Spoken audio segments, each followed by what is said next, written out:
ನೋಡಿ, ನನ್ನ ಹೆಸರು ಮೈನಾ ಲೋಕೇಶ್, ಕನ್ನಡ ಕ್ರಿಯಾ ಸಮಿತಿ. ಇವತ್ತು ಯಾವುದೇ ಒಂದು ಆಚರಣೆ ಆಗಲಿ ಅದಕ್ಕೆ ತನ್ನದೇ ಆದ ಒಂದು ಐತಿಹಾಸಿಕ ನೆಲೆಗಟ್ಟು ಅಂತ ಇರುತ್ತೆ.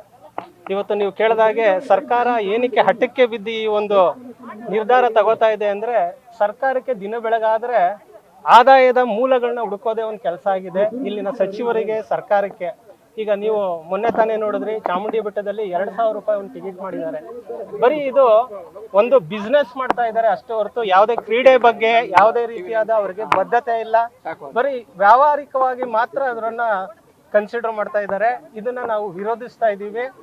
ಮತ್ತು ಒಂದು ಮೈಸೂರಿನ ದಸರಾದ ಒಂದು ಸಾಂಸ್ಕೃತಿಕ ಅಸ್ಮಿತೆ ಏನಿದೆ, ಇದನ್ನ ಉಳಿಸಬೇಕಾದ ಸರ್ಕಾರನೇ ಈ ಒಂದು ಅಸ್ಮಿತೆಗೆ ಧಕ್ಕೆ ತರುವಂತ ಕೆಲಸನ, ಅಪಚಾರ ಮಾಡುವಂತ ಕೆಲಸನ ಸರ್ಕಾರನೇ ಮಾಡ್ತಾ ಇರೋದು ಒಂದು ದುರಂತದ ಸಂಗತಿ.